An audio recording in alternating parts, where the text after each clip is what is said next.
So, welcome to one of the important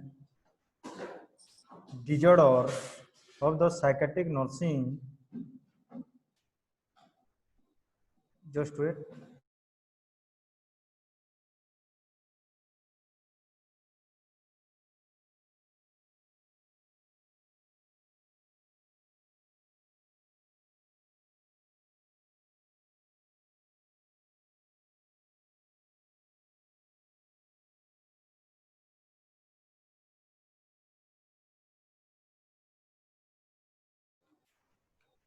One important disorder, that is schizophrenia.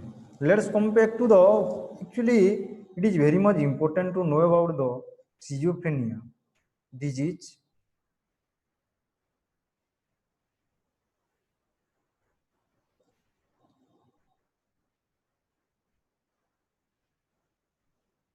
So in my content, you will get the introductions regarding the schizophrenia, etiology of the schizophrenia, epidemiology of the schizophrenia types, sign and symptoms, pathophysiology, complication of schizophrenia, diagnosis, prognosis, management, adverse effect, drug interaction. In addition to this, you will get the nursing care plan. How the role of a nurse in the schizophrenia, or what is the role of a nurse in the management of schizophrenia? You learn in my topic. Okay, so let's come back to one by one. So know about the first important thing is that introduction. So introductions relating to the schizophrenia. Schizophrenia literally means fragmented mind. Or it is also called a split mind. We'll say that it's called split mind. Mean some future that is divided. Okay, just like a splitting mind. Okay, schizophrenia is one of the most complex, chronic,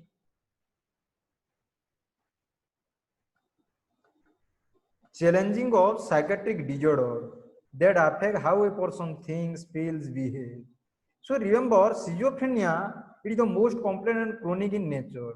And whatever you will see in the psychiatric disorder, out of that disorder, this one is the most challenging disorder. That means it will affect our thinking, mean the person thinking, how that person will feel, how if that person will behave, or that patient will behave. And everything will include in the schizophrenia. Or in other words, it represents a heterogeneous syndrome of organized thought, disorganized thoughts, delusion, hallucinations, impaired psychosocial functioning. We'll discuss the details about the disorganized thoughts, delusions, hallucinations, and impaired social functioning. Okay, if you will see these two brain, this image of that brain you will get. So here, look here. Okay, left hemisphere, right hemisphere. Okay, this one is the left hemisphere, right cerebral hemisphere. So here you will get the look here that how this differentiator will be seen here. I will tell you where this black and differentiation will come in case of schizophrenic brain. I will tell in the pathophysiology details about the schizophrenic brain. Okay, let's come back to the etiology. While many factors have been associated with develop of schizophrenia or developing of schizophrenia, including genetic, early environment, neurobiology, and psychological and social process.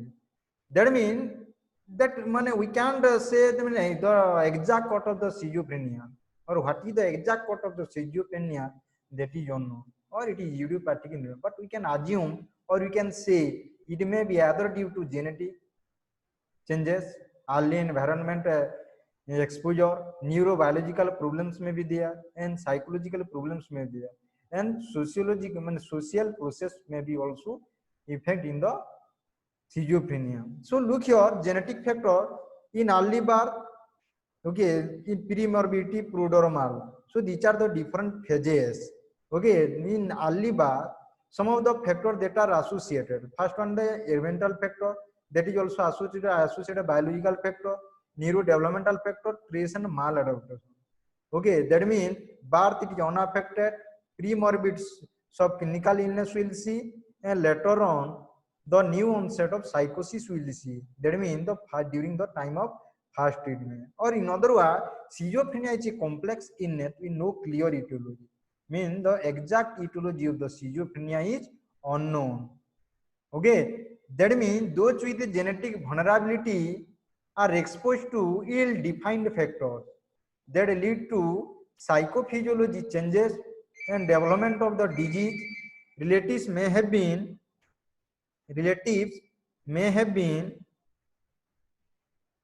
just wait, may have the same genetic vulnerability but either do not develop the disease. So in genetic factor in their offspring, I mean in earlier their forefather are having that schizophrenia or not. Okay, that may actually transmitted through genes from one generation to another. It can be assumed that, but we are not 100% sure that may mean that from early generation to coming to this later generation. Man, we can just will assume that. Okay, isn't it? So, in other words, genetic predisposition plus environmental, social, and physiological factor or psychological factor combined together effect in the neurodevelopmental abnormality, or they will affect or effects on the neurodevelopmental development during the early fetal life and target the different brain features. They mean other they meant to affect with the forebrain. Okay, we'll come back to that one. That may also lead to the brain dysfunction or improper balance of the chemical. Okay, what happens here? They mean the improper balance of chemicals. In our brains, one chemical will be secreted. Okay, that will be responsible for the different function of the brain. That is that particular chemical is known as neurotransmitter. Okay, that is called as neurotransmitter. Okay, neurotransmitter like just dopamine. Okay, then if it will be the secretion of the dopamine will be more, that may also, man, we'll come back to that important actually feature. What is the actually hyper secretion of the dopamine leads to what kind of problems in the body? We'll come back to that. But we can assume that due to combining effort of the genetic predisposition and environmental, social, and the psychological factor that will affect or that will affect the neurodevelopmental environment at different parts of the brain. Okay, which may lead to brain dysfunction and which may also lead to improper balance of the chemical, and later on that will show a sign and symptoms of schizophrenia, or we may tell that is called schizophrenia. Let us come back to the first viral infection and immuno disorder. Schizophrenia may be triggered by environmental events such as viral infection, immuno disorder. Okay, for instance, babies whose mother get the flu while they are pregnant are at higher risk of developing schizophrenia later in life. People who are hospitalized for severe infection are also at higher risk. It is assumed that it can be believed that due to environmental event, just like viral infection or immuno disorder. Suppose a pregnant lady who is delivering a baby or who has delivered a baby. During this time, she has come in contact with the virus or any kinds of immunodisorder. That may lead to what? That may lead to development of the schizophrenia in later life. Or in other words, we may say those pregnant ladies who are delivering their baby in institution. In that same time, if they come in contact with the viral or the microorganism exposure, that may lead to some schizophrenic cases in later life. Or in some instances, the people who are longer hospitalized in the hospital leads to also schizophrenia. Then they are also most vulnerable to get the schizophrenia, isn't it? Let us come back to the genetic. I have already told you heredity. Scientists recognize that disorder tends to run in families that a person inherited tendency to develop the disease. अगर हम देखेंगे तो क्या जैसे हमारा क्या haematology की disorder में अगर देखेंगे जैसे सिकिल सेल एनीमिया क्या होता है, फैमिली टू फैमिली में एक फैमिली में अगर उसका पेरेंट्स में हुआ है तो उसका बेबीज को होने का चांस है। अगर उसका बेबी को नहीं हुआ तो ग्रांड चिल्ड्रन जो होगा उनको होने का भी चांसेस रहता है बोल के बोला जाता है। ओके, लाइकवाइज ये भी जो रीच के बारे में हम डिस्कशन कर रहे हैं ये भी होने का चांसेस है। Okay, similar to some other genetically related illness like schizophrenia में appear when the body undergoes hormonal physical changes. अगर बार बार बॉडी में हार्मोनल चेंजेस होता रहेगा, कुछ फिजिकल चेंजेस होता रहेगा, तो देयर में भी the chances of the this schizophrenia condition will see in that patient. Okay, so the risk of developing schizophrenia is increased to approximately 10% if a first degree relative has the illness and to 3% if a second degree relative has the illness. If both parents have schizophrenia, the risk of producing a schizophrenic offspring increases up to 40%. Okay, for the risk of developing schizophrenia is increased to approximately 10%. 10% होने का chances है अगर if a first degree relative has the illness, okay, और उसका second degree relative है तो 3% उसमें chance है।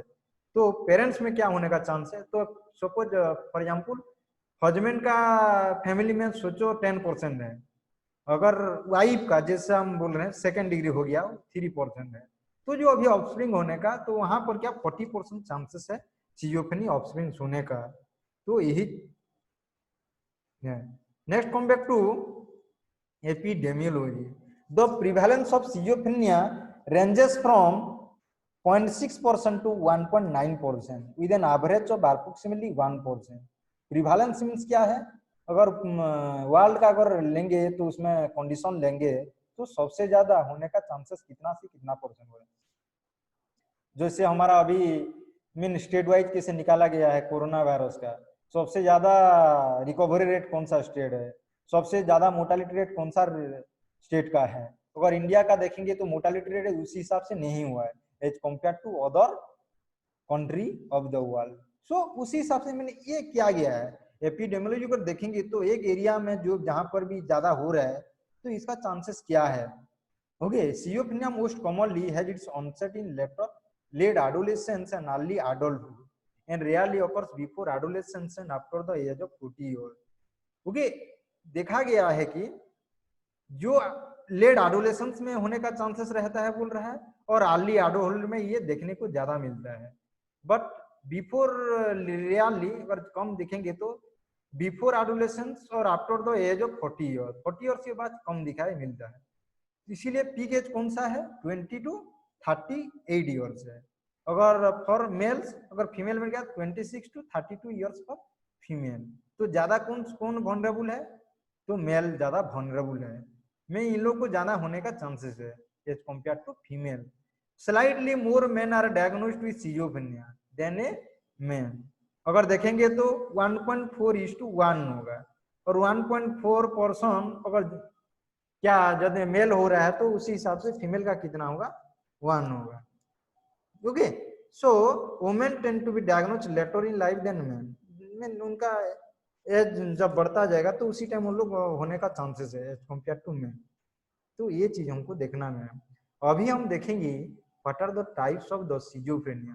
schizophrenia का पहला टाइप है paranoid schizophrenia। Common form of schizophrenia prominent hallucination and delusion may develop at late age than other types of schizophrenia. Speech and emotion may be unaffected। इसके बारे में डिटेल बताऊंगा क्या है। At risk for suicide and violent behaviour under influence of delusion. तो paranoid schizophrenia में ज्यादा क्या होता है? सुसाइडल टेंडेंसी ज्यादा रहता है, वायलेंट बिहेवियर ज्यादा रहता है। ओके, क्योंकि उसका डिल्यूजन रहता है। डिल्यूजन क्या है? ओके, एक तो illusion, another delusion, false belief यहाँ ज्यादा रहता है। ओके, मेरे बारे में कोई कुछ बोल रहा है, मीन टीचर दोस्त मतलब फॉल्स बिलीफ हो। Okay, hebephrenic and disorganised schizophrenia another type. Behaviour is disorganised and without purpose. उसका बिहेवियर जो रहेगा डिसऑर्गेनाइज्ड, माने that is not a organised manner, it is not a organised manner, माने there is no any kind of purpose, that is known as disorganised schizophrenia। Thoughts are disorganised, okay, difficult to understand by other, okay, दूसरों को समझ नहीं पाएगा। Okay, इसीलिए उसका जो भावना है, जो सोचने का तरीका है, दैट में भी disorganised. Okay, pranks, giggling, hand complain, grimacing, mannerism are common. Okay, prank जैसे हम बोलते हैं, उनके मजाक मजाक में सबको सब चीज को लेना। ओके, अगर देखेंगे just come back to jingling, so write down the meaning of jingling. Okay, इसका मीनिंग है लिख लो।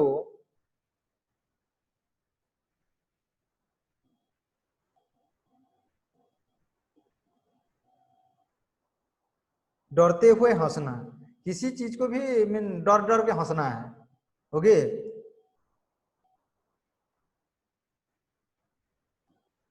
Next come back to another terminology that is grimacing. Grimacing माने किरकिरा चेहरा बोलते हैं उसको। ओके, अनदर है प्रांक्स। प्रांक्स एक जगह में लिख लीजिए, शरारत। ओके, शरारत बोलते हैं इसको, और चालाकी जमीन। ओके, मैंने ये कॉमन है। ओके, बार बार हेल्थ कंप्लेन करना। ओके, आज मेरा मीन क्लास आने का मन करेगा तो यार मेरा हेडेक हो रहा है, आज मेरा पेट दर्द हो रहा है, आज मेरे को गोड़ हाथ दर्द हो रहा है, पैर में सब चीज दर्द हो रहा है, आज फीवर हुआ, आज हॉस्पिटल जाऊंगा, मीन कॉम्प्लेन हुआ है। इसको हम क्या बोलेंगे? कॉम्प्लेन हुआ है। ओके, कॉम्प्लेन गर्ल और कॉम्प्लेन बॉय, मीन हर दिन उसको बहाना चाहिए क्लास के टाइम में, नाले पहले से 2-3 घंटा पहले वो क्या करेगा, कंप्लेन करेगा तो हर कोई सोचेगा, एवरीवन विल थिंक दैट ना, माने that person has problem.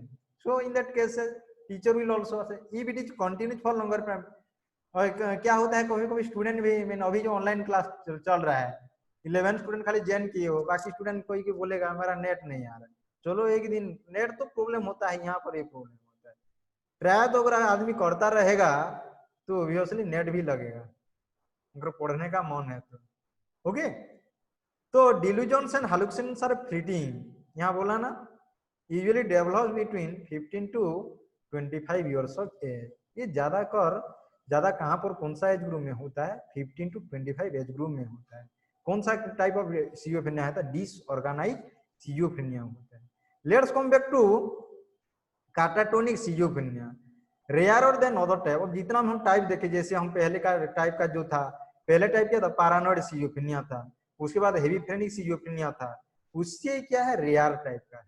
A risk for mall nutrition, जिसको माल न्यूट्रिशन हुआ होगा उसको होने का चांसेस है। एग्जॉशन और सेल्फ इंजुरी, जो सेल्फ इंजुरी किया हुआ, यूजुअली अनयूजुअल मूवमेंट्स करेगा, ऑफन स्विचिंग बिटवीन एक्सट्रीम और over activity, stillness, unable to talk, that is called catatonia. Mean किसी के साथ बात नहीं कर पाएगा, that is called catatonic behaviour, unable to talk. Undifferentiated schizophrenia another types हम देखेंगे।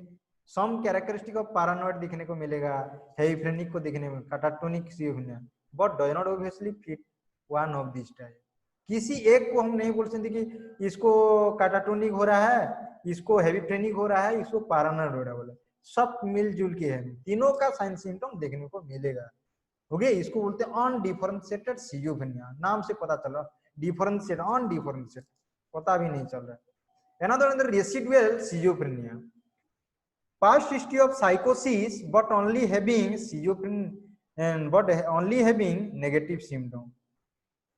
उसका है मीन रेसिडुअल सिजोफ्रेनिया का क्या है, इसका इंपोर्टेंस क्या है? इसका मीन जो पेशेंट है उसका पास्ट हिस्ट्री ऑफ साइकोसिस है, उसके साथ साथ क्या है? नेगेटिव सिम्टम्स है। हम दिखाएंगे आप लोगों को पॉजिटिव सिम्टम्स क्या होता है, नेगेटिव सिम्टम्स क्या होता है। So let's come back to that important point. अभी देखेंगे पॉजिटिव सिम्टम क्या है। पॉजिटिव सिम्टम क्या है? Positive refer to overt symptom that should not be present, this include hallucination, delusion, disorganisation. Positive refers to overt symptom that should not be present, this include hallucination. Okay, hallucination mean क्या?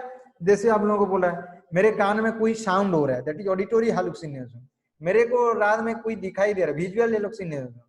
Okay, mean auditory hallucination, visual hallucination, जैसे हमको बोल रहा है actually ये नहीं है, बस वो फील करे। फॉल्स मीन क्या बोलेंगे इसको? मीन उसका जो फीलिंग है that is not correct one. Okay, disorganised thought, जो भी थॉट हो रहा है, जो भी सोच रहा है, वो ऑर्गेनाइज मैनर में नहीं हो रहा है, वो disorganise. Okay, negative symptoms not does not refer to a person's attitude but instead to a lack of characteristic that should be present. Reduce speech, जो पहले से आदमी बात कर रहा था वो अभी उसका क्या हो गया? धीरे धीरे कम हो गया है।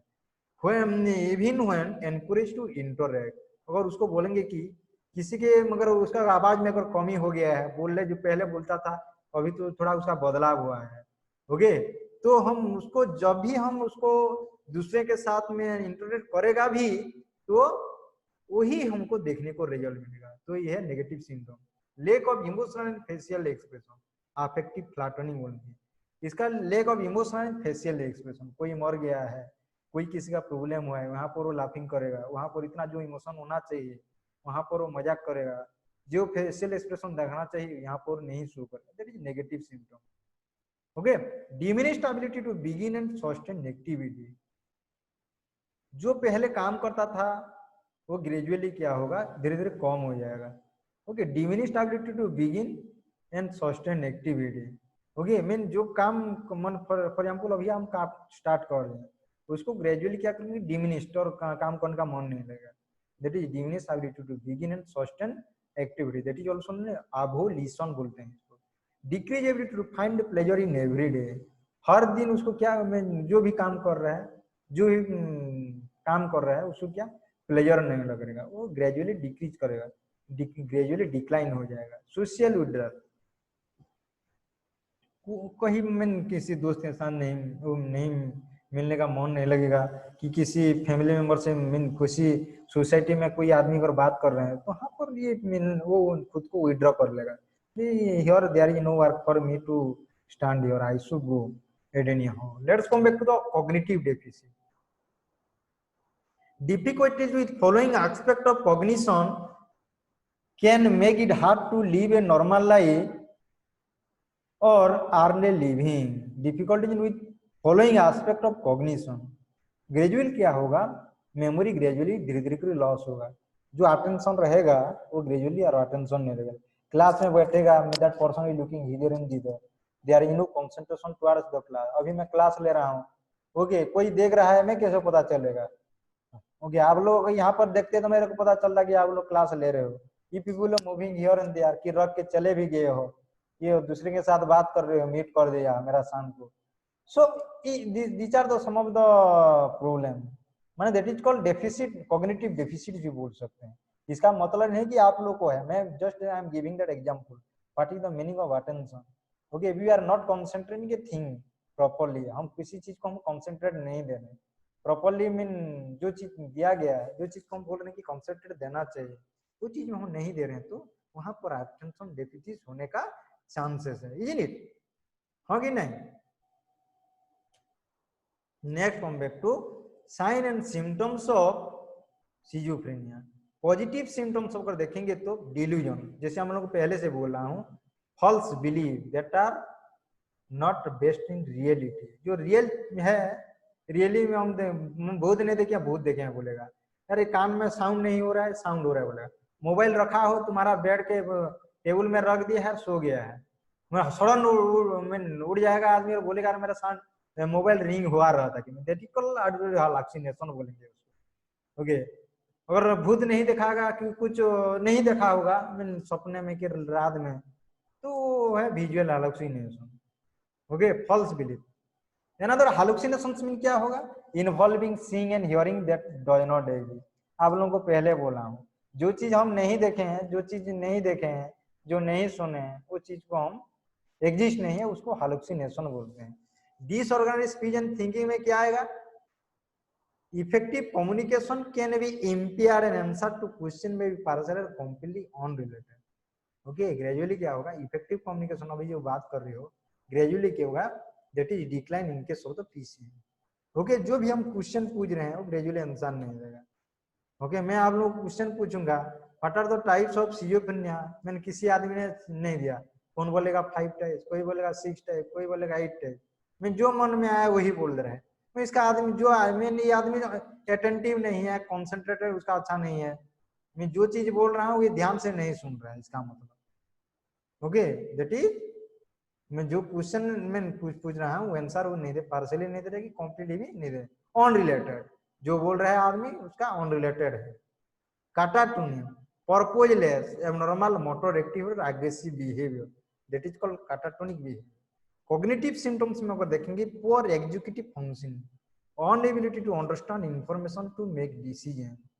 ओके, जो भी इंफॉर्मेशन हमको मिलेगा उसको मैंने unable to understand information to make decision. जो भी इन्फॉर्मेशन मिल रहा है, नेगेटिव इन्फॉर्मेशन हो कि पॉजिटिव इन्फॉर्मेशन हो, उसको हम मैंने प्रॉपर डिसीजन नहीं ले पा रहे हैं, माने we people are unable to take proper decision.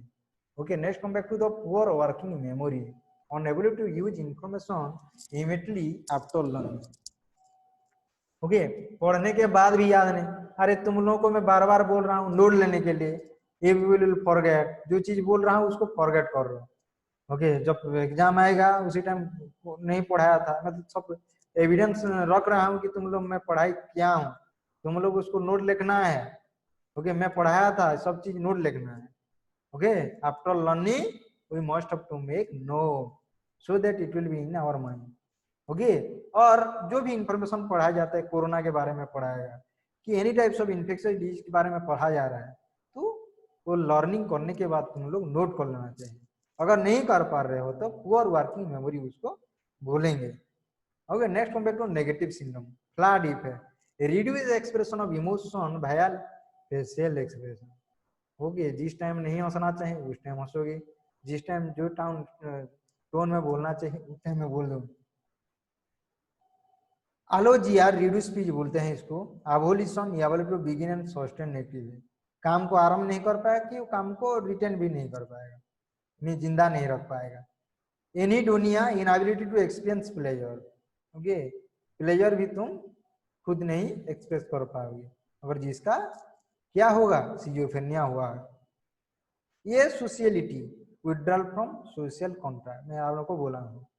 Reluctance to perform everyday task. Okay, mean जो भी एवरीडे का टास्क है वो ये नहीं कर पाएगा, ये नहीं।